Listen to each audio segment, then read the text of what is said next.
Sahana Vavatu, Sahanao Bhunaktu, Sahaviryang Karavavahai, Tejasvinavadhitamastu, Ma Vidvishavahai.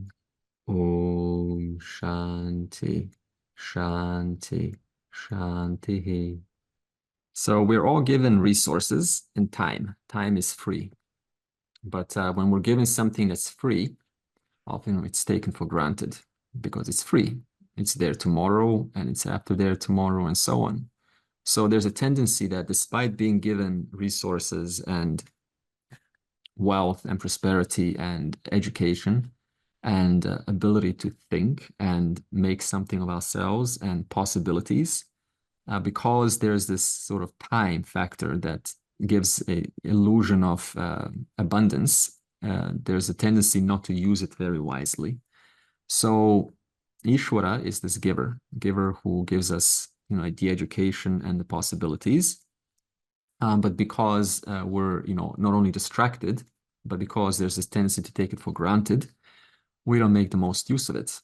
And then later on in midlife or later, much later in the 70s and onwards, the person might start to reflect and say that, my whole life has gone by and I haven't really exercised that potential to make something of myself.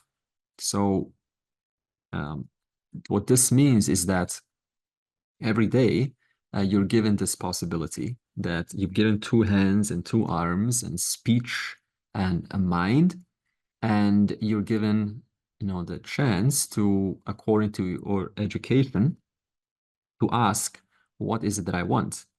Now, when we do ask, what is it that I want? What is important? What do I want to, bring more into my life? We're not speaking of, the law of attraction here. There's a tendency to mix this up. I'm not saying you can achieve anything you want and you can, do whatever you want. This is unrealistic. There's a certain range of possibilities that a human is given, and you cannot go outside that human range. So if I say to you, go and fly, good luck, right? So, or if I say to you, go and, memorize, the entire Veda, even though that's possible, you have to be realistic. You first of all ask, why? Why do I need to memorize the entire Veda? Is that really necessary? And while you may memorize a little bit, so there's, right, a tendency to overthink and say, no, I can now do anything that I want. But we're not saying that. We have to be realistic. With a little bit of resources and the time, according to the time permits you, in your daily schedule, maybe you're working or you got kids or you've got people around you, according to the little bit of time that you are given, then the question is, how and with what do I fill that time with? What is the quality with which I do it with? And it's very easy to not fill it in because the mind is, it goes to your previous conditioning. Right? So it thinks or how it has thought previously. But you might be surprised how quickly you can restart your mind, which is an amazing instrument. It just needs to be told an instruction. Simply saying something like, mind, you will have energy today. Body, you will have energy today. You will stay alert and awake. You will concentrate. You will remember easily and effortlessly today. So just a small instruction, you might be surprised how well your mind tends to respond. So like this, as we start to tell our minds slowly, what do we actually want to, how do we want it to perform? See, your mind is like an instrument, like a tool. And sometimes it's even like a pet. Now, a pet, you need to tell it multiple times. No, don't do that. And now the mind, of course, the pet wants to do it again. No. So you tell it a few times like this, and eventually the pet starts to sit down and pay instructions. But then someone walks into your house and they say, what a well-behaved pet you have. What an intelligent pet. Where did you buy it? And you say, well, it's just like any other pet. You see, I've just taken the time to help this pet stay put. And it wasn't easy, but I was firm, and I was firm consistently to the point where the pet started to listen. So sometimes the mind, likes to be like a pet, likes to do its own ways. But the moment you tell it, it starts to comply. So as we start to say what we want, Ishvara being the resources, being the command, being the mind, being the instruction, being the word, being the possibility, being the free will, all that is here is Ishvara. So like this, the more we start to ask none other than Ishvara, Ishvara is obligated to start to respond and bring those possibilities into your life. Of course, it does take some consistent effort, on and on and on, until those accumulative, those culminative effects start to come, and then you start to enjoy more and more of that which you've been asking. So this is what we spoke last time from verse 11, that Ishvara is in a form of resources and life and possibilities. And then we said the reason why people don't ask or ask for small things, we said the word deity, and we used the word deity to say things like, pleasures and money here and there and right, relationships. These are all deities, you can say. And while deities have, or those small things in life, they do obviously, fill you up, for a time. The reason why people don't ask for bigger things or ask for the whole, it's not because Ishvara is withdrawing himself from you. With all that is here is Ishvara. How can one thing withdraw from something else if there's only one here? So there's no being who's withdrawing himself from you or not listening to you, because that would mean that you are a different being from Ishvara. So there's only one here. Now, Ishvara doesn't, it's simply because of the person's self-esteem issues. For instance, they say, I don't deserve it. I've been asking and asking and asking, and I was not replied to, then why should I ask again? So that's mean we fall for what happened in the past. Got nothing, so why should I ask? So we give up. Or there is a tendency for what's called confirmation bias. And then you look at the world and you say, well, that's easy to get, and a relationship is easy to get, and fame is easy to get. So I'm just going to look for more of that, and I'm going to start asking what others are getting. It's natural. It's how we all start. So when we get caught up in this cycle, what everyone else is asking, I will ask too. But sometimes even there is what I call dearly held onto beliefs.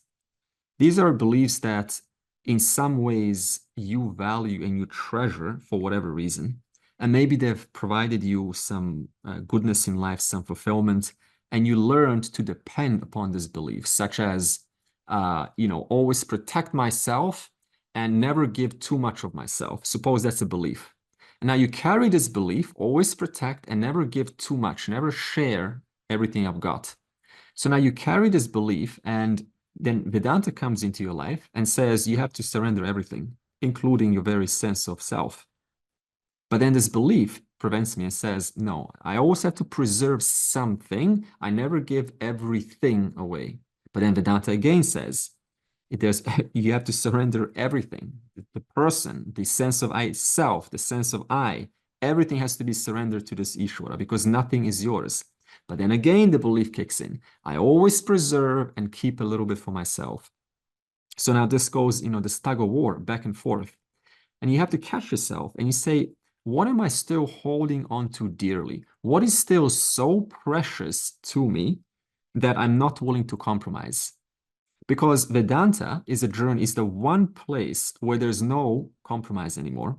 You can't say anymore, I will do this journey, I will pursue this journey, but I will secretly try to maintain some identity that I'm so attached to, some Andre-ness. There is no some Andre-ness. The entire Andre has to be surrendered and say, Lord, I am your instrument.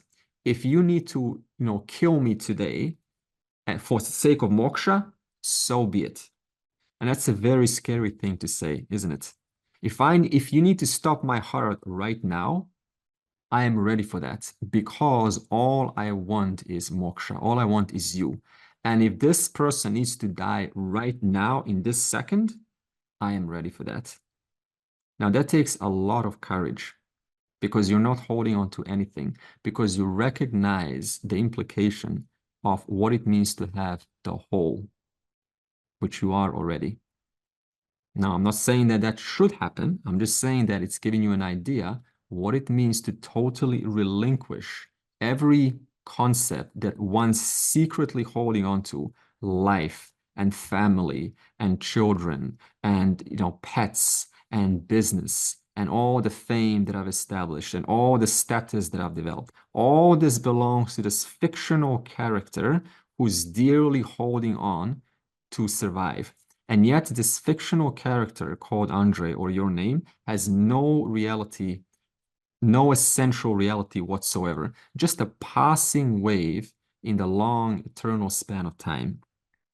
So one comes to the point and gets really serious about this journey. I'm not saying to this point of relinquishing. We're not talking about relinquishing or getting away from the world. This is not what we're saying at all. We're just saying that in so doing and being in this world, I know what I want, and I want the infinity. And infinity, for infinity to be wanted, I have to let go of holding on to the small. Because you see, what moksha really means, or liberation, or enlightenment, means to let go. In short, comes from a root to means to let go. So now the question is, what are you holding on to?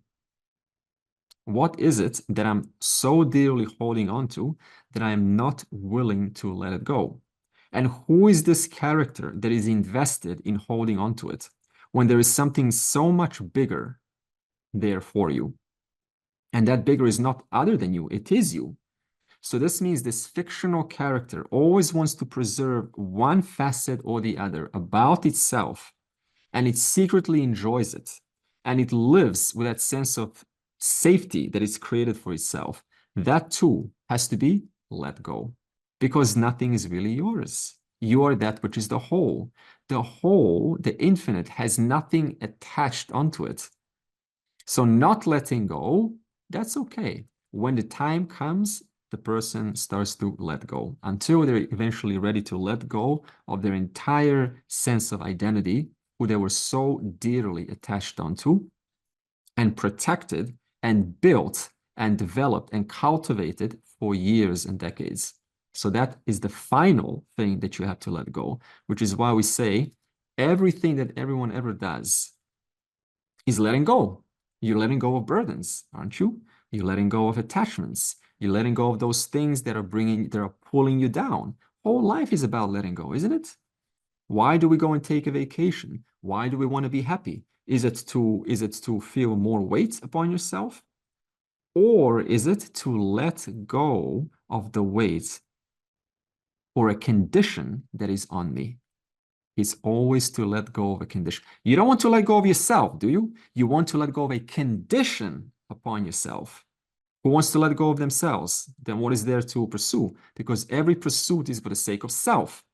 But every pursuit, though it being for the sake of self, it is also for the sake of letting go things that are on this self, that are attached onto the self. The barnacles get attached onto the rudder, and they have to scrape off this barnacle every couple of weeks because it will interrupt the water flow and thereby increase fuel consumption by 10 to 15%. So this means as long as things are attached to your rudder, then it pulls the person down and makes them fatigued out mentally and physically. So everything you've ever been doing since day one was really just moksha. Letting go, letting go, letting go. This is why we have this language in English or any language. Just let go, let go. I can't. Just look, just let go. Let go of the grief. Let go of this thing you've been holding on to. Let go of your concern until the final letting go, which is moksha, is still moksha, which is even letting go of that person who has a constant need to let go. You're letting go of that person, letting go of the very person that is doing everything for the sake of letting go. Even letting go of that person, because that person too is just a fictional character. who seems to be real, who seems to have a life, who seems to have, some substance, but has no real substance at all. Because what would you like to give a substance onto? One thought, today you're one person, tomorrow a totally different person. Your body, how many bodies did you have since birth? So every single day you wake up with a totally different body. But we see the same body, so we think, oh, it's still same body. It would be really cool, by the way, if you woke up with a totally different body. Now, one day it's a female body, next day it's a male body. And then you're wondering, I wonder what body will I get tomorrow? It will be very fun. And then it will maybe be very interesting to contemplate, so look at how I was so attached to yesterday's body and giving it a life and giving it all this preciousness. But tomorrow, all of that you let go, because any status that was attached to that body of the yesterday, it has no bearing to this new body of today. That will be a lot easier in some ways or the other. The only problem is people won't be able to identify you. So, but we can at least hypothesize to show us how much easier it would be to recognize that the body that you're so dearly holding onto, that you don't want to let go, you have been letting go, whether you liked it or not, this body since day one. You have been letting go of every thought you've ever been attached to since day one. In fact, we're all professionals at letting go of thoughts. One moment, I need the ice cream. I want the ice cream. No, I want the ice cream. Next moment, some other better, thing comes up and you let go of that ice cream. And then something else comes up and then you keep on letting go until I let go, the final letting go, which is moksha. And that is the most beautiful, most relieving thing that is given to one's life. Because when you let go of the person, then you've let go of all of the concerns belonging to the person, of all of those needs to satisfy oneself, the never-ending, appetite to appease oneself, that has also been relinquished. The need to constantly be recognized and to be someone, that has been relinquished. I'm even trying to let go of this question in a way, but I genuinely want to know, because at some point, like, this is where the resistance, the exact point of resistance is. And the question I have, I guess, is like, is faith required in this process? Because even on some level, like, we're relying too that on this logic of letting go, this conversation that we're having, this logic of the human mind. It's like, I'm trusting that there is moksha, there is a word for this, there is this relief, enlightenment, this surrender. And then I also wonder, like, to whom or what am I surrendering to? And even that's just an idea in my head. So it's almost unresolvable. So I guess that's the question I have, is like, is there some faith required in this process? So well put, Thomas. I'm really touched by that question. Yes. So initially, you're right. It's a concept, but it's not really a concept at the same time, because already from experience that any pain, you want to let go of any pain. Any sense of doubt is also painful. To have a doubt, do I need to let go? What am I letting go of? What is there to let go? To whom am I letting go? All of these doubts, they too are painful to carry a doubt. That's why we say in Viveka Chudamani, we say the nature of your mind is actually suffering. It's not pleasure. The nature of the mind is dukkha. Just to have a mind, it's dukkha. So why is it dukkha? Because the mind by nature doubts. And when there's a doubt, there's anxiety. When there's anxiety, there's a need to let go of that anxiety by solving the problem, by getting in touch with the truth. Because what is it that what is it that removes your doubt? It is to get to the heart of the matter, to get the truth of what is it that I'm, doubting about. So that knowledge that cancels out that doubt. So this is why the whole journey is about knowledge. You're simply aligning your mind, the one that's doubting, anxiety, carrying these burdens, that it has to hold on to these beliefs and ideas. You're aligning that very doubting mind whose nature is of suffering, whose nature is of pain, you're aligning that mind to what is. Because what is just what is. It's just the reality. But the mind has a disalignment to the reality. And as long as that there's a gap between what my mind understands and what the reality is, then that gap, to the proportion to that gap, there is a need to let go. And that need to let go is felt in the body as anxiety or doubt or just general sense of dis-ease. I'm not at ease with things as they are. So what you want to do is you want to take away those little gaps and you want to put the mind at the level of the reality. So this whole journey is about just alignment to what is. And when there's an alignment to what is, there's no need to let go of anything. Because you understand that if there's only one reality here, what is there to let go? So the irony is, as long as the mind is not aligned, there is a need to let go. But when it finally lets go of everything, then it realizes there was nothing to let go of in the first place. So your journey wasn't really, gone to waste. It was really necessary to come at ease with what is. And what is it like being at ease with what is? You're at ease with what is. It's simple as that. There's no doubts. If somebody questions you or brings some that makes you doubt yourself, you understand, hey, that's just a mind instrument that doesn't understand the question. It has no impact on me. So this means there's even a letting go of having to prove yourself. This is a big one, isn't it? I want to prove myself to myself that I am somebody, that I am capable, that I am a competent individual, even letting go of that. And people will sense this. As long as there's this little person inside that has a need to prove oneself, to show oneself, to demonstrate oneself, people, those who are slightly more, educated or, thoughtful, they will pick this up. When I began doing this journey, teaching this journey, right, there was also that little bit of that I want to prove myself, being young and looking young and no one taking me seriously, right? And then obviously there was this need, okay, I'm not as stupid as you think I am, so I'm going to prove myself. And that lasted for a few years. And I can tell you from experience, it wasn't pleasant because there was this need that I have to prove myself, especially to older faces who I was conditioned to always believe are smarter and wiser. But as you grow up, you realize that's completely false. So, and when that idea completely went aside, that is just such a huge relief that you can chill out wherever. There's no need to say anything, to appear like some special educated person. That letting go alone is worth it. So the whole journey really is just relinquishing, releasing, letting go of things that have no bearing to you whatsoever, because you're free of the whole thing.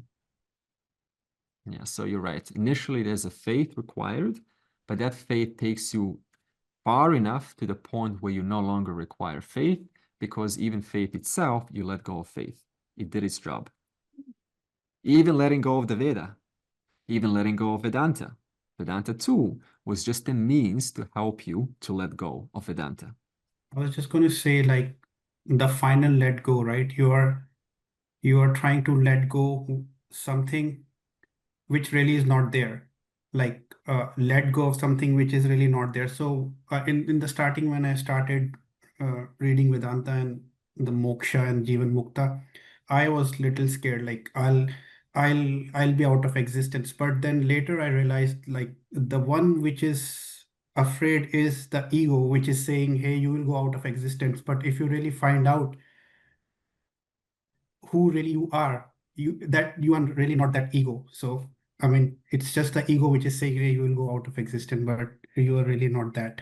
Yeah, Right? that's amazing. So this sense of I, it has such a firm root reality in itself that it genuinely believes I am, I am an independent character, and that belief alone makes it not want to relinquish itself. And that's why we have this fear of moksha, because it means it's a threat onto that very ego, saying, I'm going to go out of existence, even though I have no real existence, even though the truth of my existence is the real self, Atman. But I believe that I am other than that very existence. And so you see, so this means we cannot quite force someone to go through this journey, because the person is genuinely holding on to the very things that they find dear to them. So this is it takes some maturity and some reassessment of one's life to relinquish those likes and dislikes. See, the other reason why we don't want to let go is because we hear sometimes these stories like overnight enlightenment, like Ramana's had, overnight, he pretended to die, and then, he realized the truth. But even that is not really entirely true, because he spent years and years contemplating. So, but we hear stories like this, and then we say, I too can accomplish it overnight. It's possible. And it's a very similar example to lottery. When people win lottery, it's in it for the lottery companies to advertise it on TV, to give people hope that it's possible. So in that same way, we use these one-off situations, these like overnight enlightenment, overnight change, overnight, yesterday I was in great amount of pain, and today, I wanted to die, and then suddenly I got in touch with the Lord. Lord's compassion came down in a big, light, and he just answered, and he told me exactly how I'm loved, and I am very much included in this whole journey. And from then on, I woke up and my whole life has changed. And we have this fantasy that is going to be like that, or that it will ever be like that. But the truth is, it won't.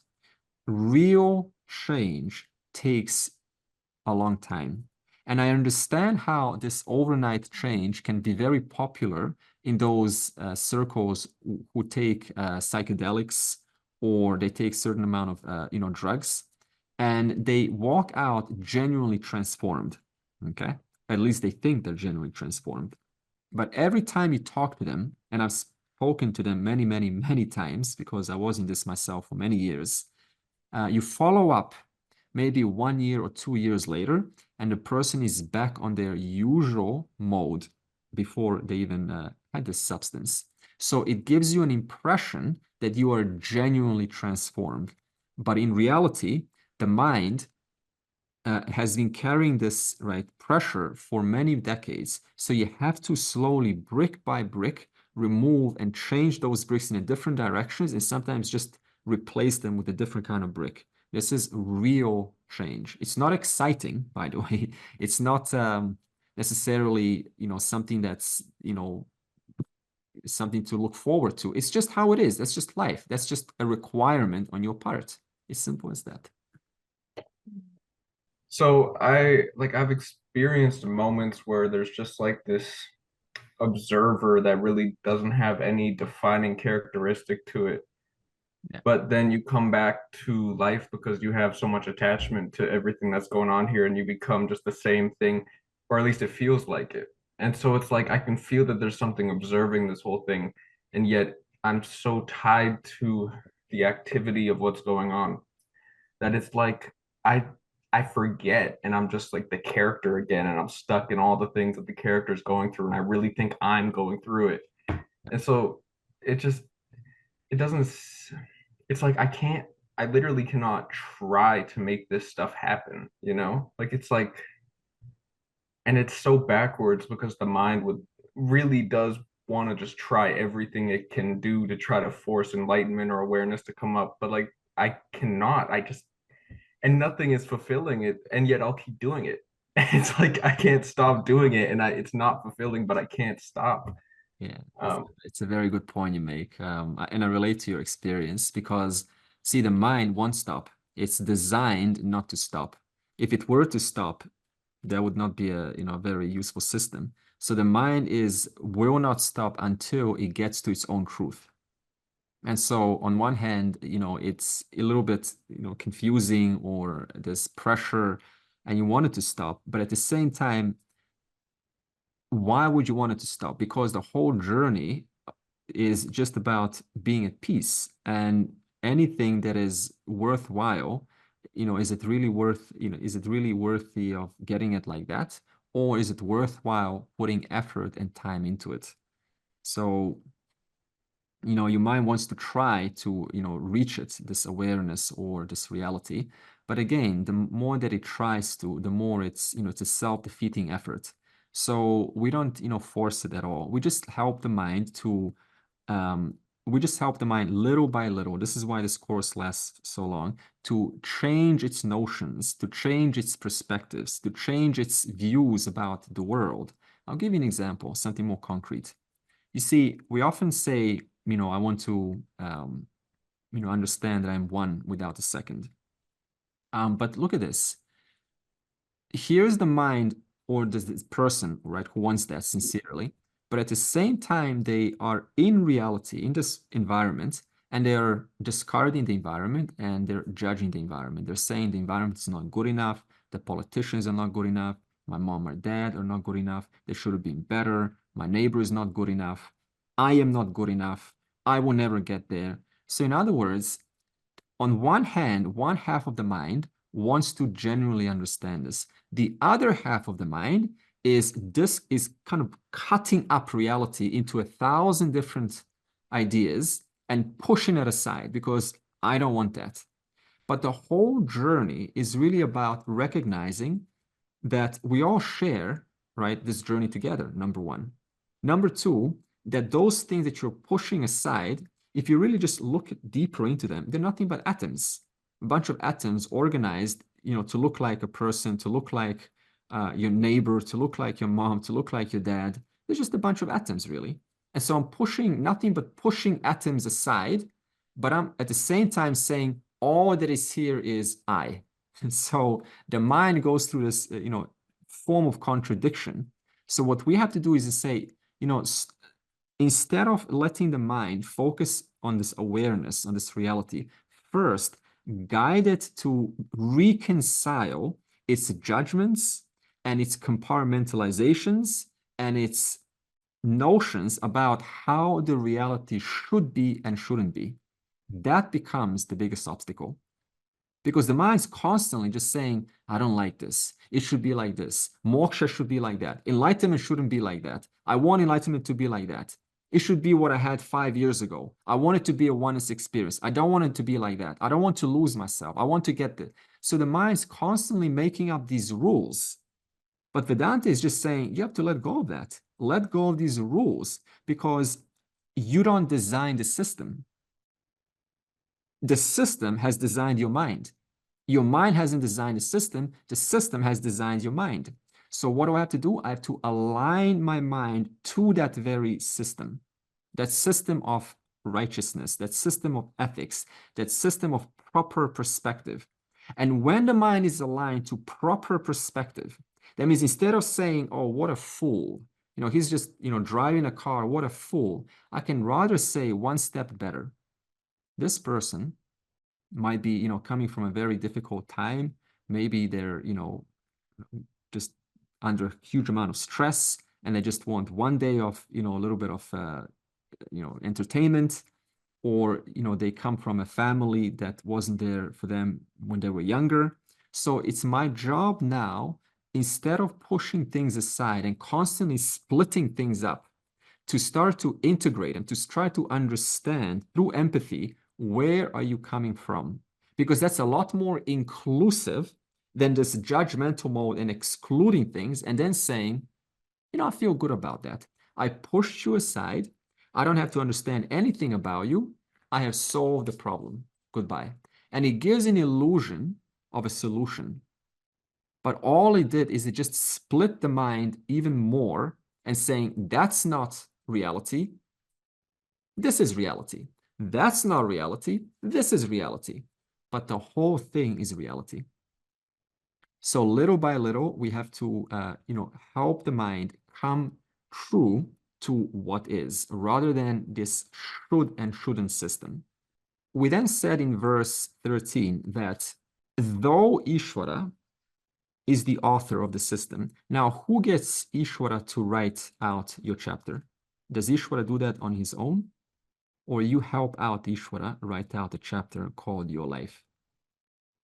You do, okay? So you're telling Ishvara every day, based on your asking, this is what I want written out in my chapter. And Ishvara's hand, invisible hand, just writes it out and says, okay, today he asked for moksha, so I'm going to send him a guru. Okay. Then again, tomorrow you ask, I want to deepen my mind. I want this knowledge just to permeate my being. I want it to shine through my personality. And then Ishvara writes, he wants this knowledge to shine, or she wants this knowledge to shine through her personality. I'm going to make their mind, hyper receptive to this knowledge. And then tomorrow you ask another question. So though Ishvara authors your system, remember, or your life, you are the one who is telling Ishvara what is to be done. How is your life to be run? Now, we said further, despite Ishvara being the author of this entire universe, of your life, of everyone's life, Ishvara remains always Ishvara. It never changes. Now you say, okay, this is interesting, but so what? What do I do with this information that Ishvara always remains Ishvara? What bearing does it have in my life? So if you think about it, if Ishvara always remains Ishvara, that means there was never a time when Ishvara suddenly decided that you're not worth it anymore. There was never a time when Ishvara suddenly got annoyed by you and said, you know what, your chance, Mr. or Mrs., is over. I don't like you anymore. You've done too many bad things in your life. Next slide, please. Because Ishvara always remains Ishvara, there will never be a time when Ishvara becomes unavailable to you, thus cannot hear you anymore, because it's too loaded by everyone's complaints. Therefore, Ishvara is never loaded, never burdened by people's prayers and people's, askings and people's, and running the universe. Ishvara never gets tired. What does this mean? Ishvara is always available to you to ask, and you receive fully. That's how it is. So there's no more reason to say, I've done too many things in my past. Ishvara doesn't like me. It's too late for me. This is not true. You have a new chance every single moment. So in this sense, Ishvara remains exactly Ishvara. What does this mean? That Ishvara has no bias. Let's see in verse 14. Namam karmani limpanti name karma palespraha iti mam yo bijanati karma birna sabadhyate. Actions do not affect me. There is no longing with reference to the result of action for me. The one who knows me clearly in this way is not bound by actions. So let's go line by line. So your actions, that means actions, do not affect me, do not affect the self, nor do I long for specific results. Okay, so this word me, if you highlight that word me, it's very sometimes confusing. It can refer to two things. The first is Ishvara as intelligence. So we said that this intelligence is two words, either Saguna Brahman or Parinami Upadana Karanam. That means it's a material cause that is constantly reorganizing to obtain as this universe, to obtain as these laws, but always remains essentially intelligence.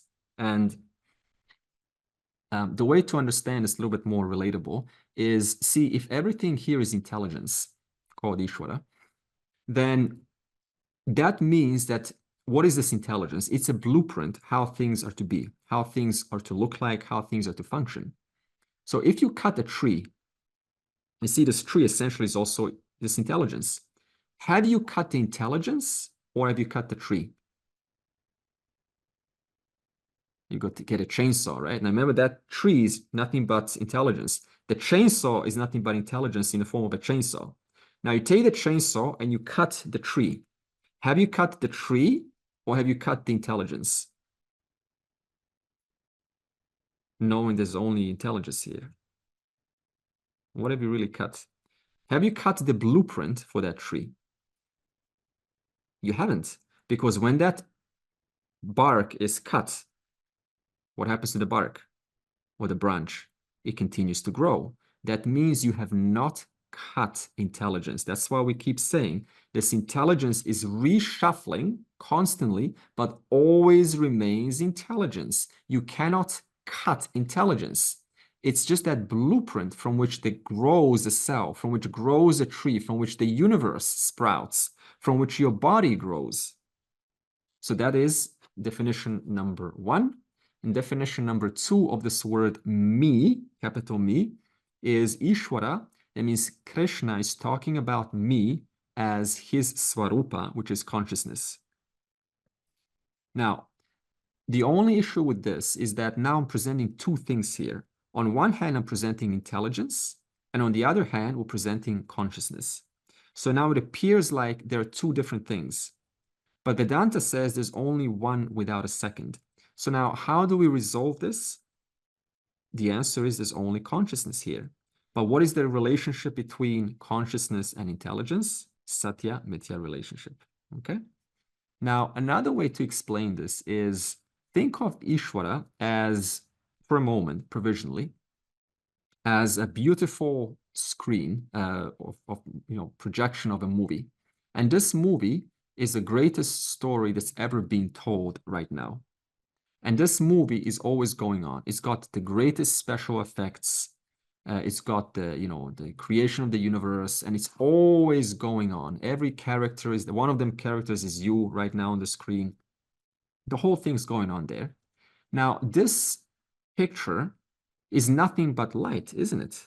It's always just RGB, kind of like three gunas. It's always RGB, reshuffling itself, obtaining as what to you looks like a well-defined, well-sculpted character with hair and a nose and eyes and a voice. But the whole thing is just light, just a play of light. And it's always just RGB.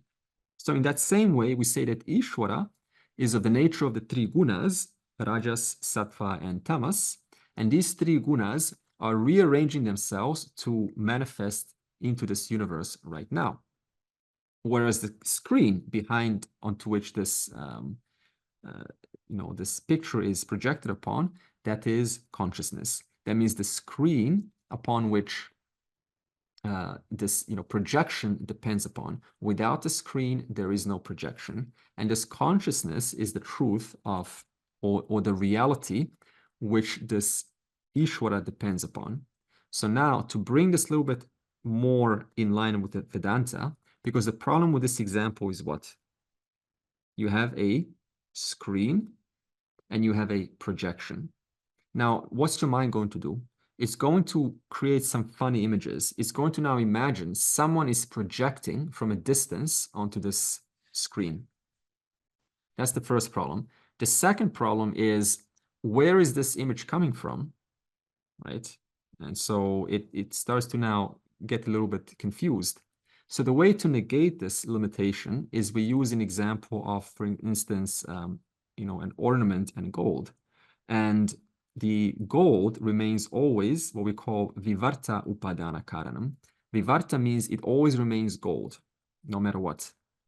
But the shape at the level of the ornament, the ring and the necklace and the bangle, that's always shaping and shifting. Or another example is we use of an ocean, where the entire ocean, which is Ishvara, and the ocean is constantly, right, shaping and shifting into a million different waves and forms onto which you then give names to, and you call them by those names. So the ocean is constantly undergoing change. Truth of that ocean is water. So there's two realities, but it's actually just one reality, isn't it? And how to understand this? It's a Satya-mithya connection. Your actions do not affect me, because Ishvara is Purnatvam. Purnatvam means that it is whole and complete. If something is whole and complete, and it's the only principle that is there, how can it be affected by something else? There's nothing else other than Ishvara. What second entity is there to affect Ishvara? Whether Ishvara remains as intelligence or is interpreted as consciousness. What other consciousness is going to affect consciousness if there's only one consciousness? Furthermore, any action always arises from a sense of lack, isn't it? You never do an action to hurt yourself. You always do an action to appease yourself, to enjoy yourself. So now if Ishvara is not only the enjoyment, the enjoyed, and the enjoyer, and the means by which enjoyment happens, then what action necessity is there? Why would I do an action if that which is enjoyed is already me? The means for enjoyment is already me. The enjoyer is already, I'm already that. Who is there to enjoy anything? Because enjoyment only happens between two things, isn't it? There's the enjoyer and the enjoyed. But if I'm both the enjoyer and the enjoyed, who is there and for what purpose is there action to be done? And the action itself is nothing but a concept, is also the very Ishvara. Therefore, because Ishvara is Purnatvam, full, then when you are both the enjoyer and the enjoyed and the enjoyment, then what is there for you to gain? What second entity is there to gain as having participated with something else over there? When there's nothing over there, everything is within one Ishvara order. So how can you possibly now have a need to apply an action in order to enjoy? And onto what are you going to apply an action if that is already you right now? Not possible. Therefore, because your nature is Purnatvam, where will you go? Where will you go to enjoy yourself if that is also you? Onto whom are you going to act upon if that is also you? If there's only one, it's not possible to act upon something else because there's only I. If there's only one, it's not possible to gain something because I'm already that which is to be gained. Thus, in this manner, it is Purnam. And as we said, the connection or the relationship between Ishvara, if you want to take Ishvara as intelligence and consciousness, it's a Satya-mithya relationship. Ashish? So I just want to clarify, did you say Satya-mithya between consciousness and Ishvara, or did you say Satya-mithya between consciousness and Brahman? I thought consciousness and Brahman is the same. Okay, so we're talking about essentially between Brahman and Ishvara, if you take Ishvara as definition number one as intelligence. Okay. See, so So let me just make this very clear. See, when we say the word Ishvara, there's a tendency to think of Ishvara as only intelligence and then full stop. Okay? But this is not healthy because we keep on understanding Sarvam Kalu Idam Brahma. All that is here is Brahman. So I have to now firstly tell you that Ishvara is also Mithya, which is intelligence. Particles are Mithya. Atoms are Mithya. That means it depends upon something else. It doesn't mean it's different from. It just means it depends upon. Just a little revision. So, see, you can even say this is Ishvara right here, right now. Intelligence in the form of this pot. But this pot, there's actually no pot here, is there? Because it's more clay, isn't it? It's more clay than a pot. Do you understand why I say the word more? more real. Why is this more clay than a pot? Because if I break it, there is no pot, but the clay remains. But then I actually say, actually, this is more silica than the clay. Why do I say it's more silica? Because the clay is made of silica plus another compound.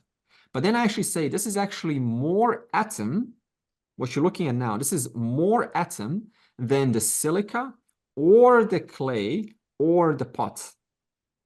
Why do I say that? Because though your eyes are not programmed to see the atoms, this, if you break it down logically, it is nothing but atoms well put together to obtain as molecules, molecules put together to obtain as minerals, minerals put together to obtain as the clay put together intelligently by some potter, by some person in the shape of a pot. So now you can say that the connection between the pot and the clay is a Satya-mithya relationship. It doesn't mean that there are two different things. It just means that the pot depends upon the clay. In that same way, if you reduce this pot all the way down to the smallest of the smallest, the science will say it reduces into mere particles. But then Vedanta will continue and say, no, it actually reduces into concepts, mere concepts. Because even at the smallest level, between when you get to the wave and the particle, it becomes a very fuzzy relationship. It's no longer a physical particle now. It's either between a wave, a possibility, and a physical particle. And that's just at the level of the science. Now, what Vedanta says is that no matter how much you try to reduce this, you will never come to the final building block, which is a physical, tangible item. You will never see it under a microscope. But what you can recognize is that you cannot find a pot here. All you can find is clay. But you can't find a clay here. All you can find is molecules. You can't find molecules here. All you can find is atoms. You understand why this is so? When I say you can't find a pot here, why do I say that? Explain. Pot is dependent on clay, and there is no real pot there. It's just clay. Good. Because it's namarupa, and it loses attributes as you look closely again. It'll lose attributes. Excellent. And you get to the truth of each name and form. Good. So now pot is the efficient cause, and clay is the material cause. Good. Okay, so let me just go to Lorena. So in other words, it is only this much until I reduce it to something else, and it no longer has this so-called potness to it. Because if I were to squash this right now, then where's your pot now? Suppose I wet this a little bit and I squash it. Where's your pot now? It's gone. So the pot, which I was giving reality to, I said the pot is real. But now that I squashed it, and now it's in a mere block, where is your pot? You can't call it a pot anymore, but you can still call it clay.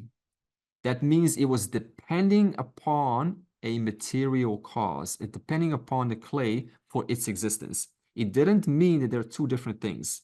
Now you can apply the same example to the clay and the smaller constituents. You take away the clay and you can't find the clay. Under a microscope, it's just a bunch of molecules put together. Okay? So now you keep reducing this and you come to mere concepts, intelligence. So what does this mean? It's very interesting if you look at the analysis. What puts together atoms to obtain as molecules? What factor puts together 2H and 1O to create water? Who chooses that? What chooses that? It can't be random, can it? That's what we call intelligence. But now you can't really find atoms, can you? Because atoms are just a name. It's a name and form for something that is much smaller, like a proton, neutron, and electron. But now the question is, what puts together the proton, neutron, and electron together to form an atom? What does that? If you have an atomic nucleus, what keeps the distance of those electrons around the atomic nucleus at a certain distance? Who chooses that distance? That's what we call intelligence. But actually, you can't find the atomic nucleus nor the electron, because that too reduces into even something smaller particles.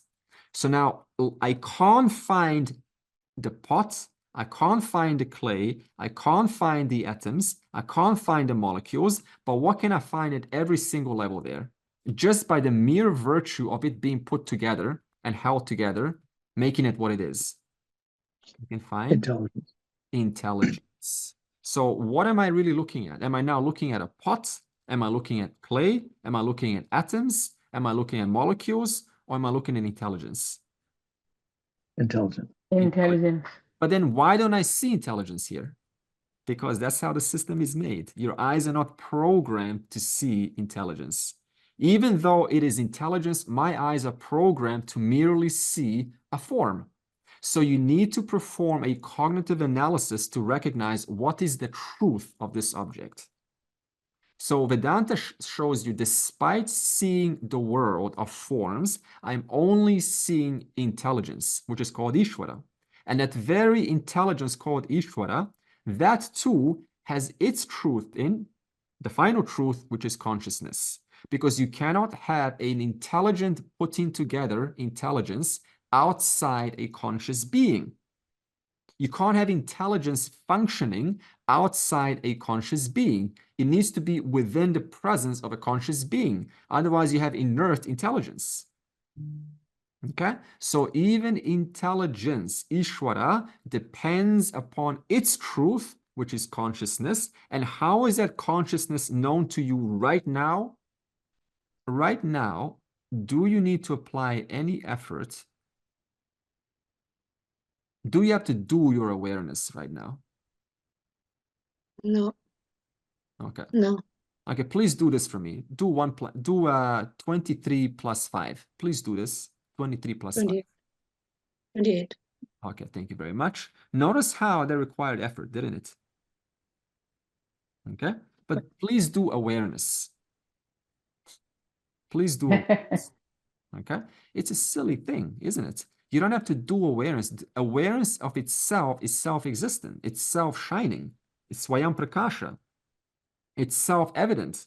So you don't need to do that awareness because that is the reality. That is the reality of all things.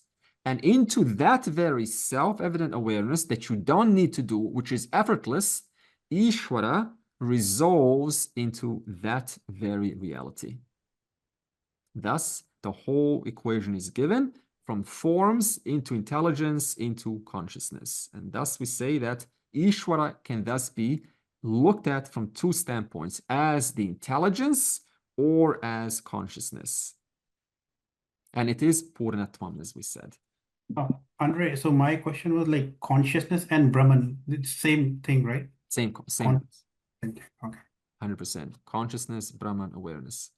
Okay, now we have analyzed the first section, which says, your actions or actions do not affect me, nor do I long for specific results.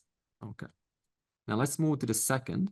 The one who knows me, that means who knows the self, self is consciousness, clearly in this way that we have just discussed, is not bound by actions. Why? Because Ishvara's Swarupa, that means nature of Ishvara, and your Swarupa is exactly the same, consciousness, because we've just established everything resolves into that very Brahman. And thus, it then says, knowing this in this way, that you are that which is unaffected, you're not bound by actions, nor by the results of them. For instance, the person in the bed, a little metaphor. The person in the bed, though the entire dream world comes out of that person, the person in the bed doesn't take on the attributes of the mountains, of the crimes, of the goodnesses, of all the punyas and papas performed in the dream. None of that stuff washes onto the waker in the bed. Otherwise, when you wake up in the bed, you go to the police and you say, I killed someone. Who did you kill? I killed the person in the dream. Okay, that doesn't work here. We don't have a place for you because that you who you're referring to, that was a fictional character. So whatever papam that fictional character acquired did not pass on to you, the waker. So now in that same way, this waker right now, the one that's listening to me right now, this waker too is a fictional character. So whatever this waker does not affect you consciousness, which we have just spoken about. Okay? And so then the question comes is, how do I come to know my Swarupa? The first thing you have to do is to ask, what is Ishvara and what is not Ishvara? Now, why is this important? Because as I said to user with the bird, if I want to be at peace with things, with the one reality, then I have to start where? I have to start in my environment. I have to look at my environment. And am I annoyed with parents? Am I annoyed with the society? Am I annoyed or frustrated with husband or wife or my children? Am I annoyed with myself? I have to start with the closest thing to me. This is how the journey starts. Because that thing which is closest to you, that is Ishvara. So I can't exclude, and I want some imaginary Ishvara, but this Ishvara around me, the real one that's actually, presenting me these challenges, this one I'm going to exclude. No. So I have to first be relatively at peace with my environment, with my thoughts, with my, understanding and patience towards myself. This is required. Now, when one is relatively at peace with their environment, and this is, by the way, why we say in Vedanta, Vedanta is not an escape. It's not to be used as an escape system. And I still see it nowadays. This is especially true in India. And Westerners have a slightly different relationship to Vedanta. The Western system, what I've observed to Vedanta, is self-knowledge mostly. The Indians, their relationship to Vedanta is just anything. Family problems, Vedanta. Mother-in-law problems, Vedanta. But, which is okay. But at the same time, when you say the word Vedanta, that means that knowledge, which is the Upanishads. The Upanishads talks about one single topic, which is self-knowledge. So we cannot just go around saying, I need Vedanta for all of my problems. There are much better systems for family challenges than Vedanta. Much better. And they're called Western systems. Relationship therapy, psychology, all forms of systems are 100 times better than Vedanta at dealing with practical matters. Vedanta specifically is for self-knowledge, if you want to be really technical about it. Now, if you want to look at it from a different perspective, you can also say that, yes, it is Yoga Shastra, which is the Bhagavad Gita. It is Yoga Shastra and the Brahma Vidya. That's why we say Iti Srimad Bhagavad Gita Upanishatsu Brahma Vidya Yoga Shastra. So Yoga Shastra is the knowledge for managing your life. So this is why in the Gita, we can speak about all sorts of range of issues, because that's the privilege of the Gita. But when you're teaching the Upanishads, then it's mostly, self-knowledge. Although it really depends upon the teacher. Okay. So what is Ishvara? Ishvara is to be understood as not only the laws, it manifests as laws that we depend upon, psychological laws, biological laws, physiological laws, chemical laws, magnetism, thermodynamics, all laws that we studied in school and that we depend upon to operate in this world and that we write about.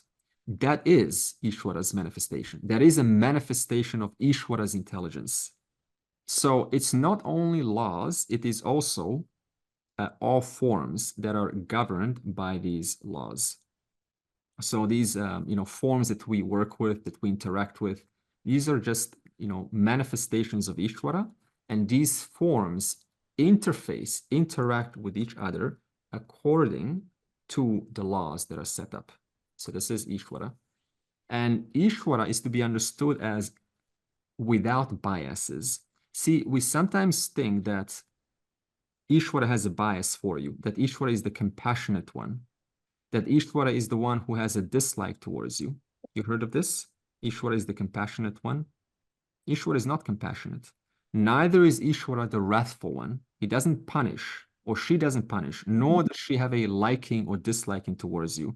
It's rather made in a way that it's impersonal. That means if even once Ishvara exempted you from a mistake, you couldn't trust Ishvara anymore. You see, there has to be some system, some measuring stick that if I violate it, I can get direct feedback that I'm not in line with Ishvara anymore. This has to be there. And if it fails even once, then you would be in a constant stress mode thinking, maybe I can get away with it one more time and Ishvara is going to exempt me. Because last time I said something, I was rude to someone and they gave me $1 million. Does that happen? You were rude to someone and you get $1 million? No. When you're rude to someone, you get a corresponding result. If even once Ishvara said, it's okay, I forgive you. You were rude to them. I'm now going to, give you $1 million. Then you couldn't trust the system anymore. Because now you'll be at a constant, confusion, like, maybe if I do something naughty one more time, maybe Ishvara is going to exempt me again. So for that reason, never ever will Ishvara make a mistake and say, I didn't give you corresponding results of your actions. Sorry, I forgot. That's not going to happen. Now, I want to give you a story. What it means to say that Ishvara is the karma paladata, the one who provides you the results of actions. And it's not really Ishvara who rewarded you, but it is you who rewarded yourself. And so the story is called The Musician and the Poor Boy. The poor boy and the musician. So there was a poor boy, but he was very intelligent. And he was admitted to the Stanford University. And so he didn't have any money, but nearby was playing a musician, a pianist, and he was popular. So the boy decided to organize the tickets for this musician and ensure that everything goes smoothly. And so that way, the proceeds would go to the musician and anything that's remainder would go to the boy so he could pay his tuition fees at Stanford University.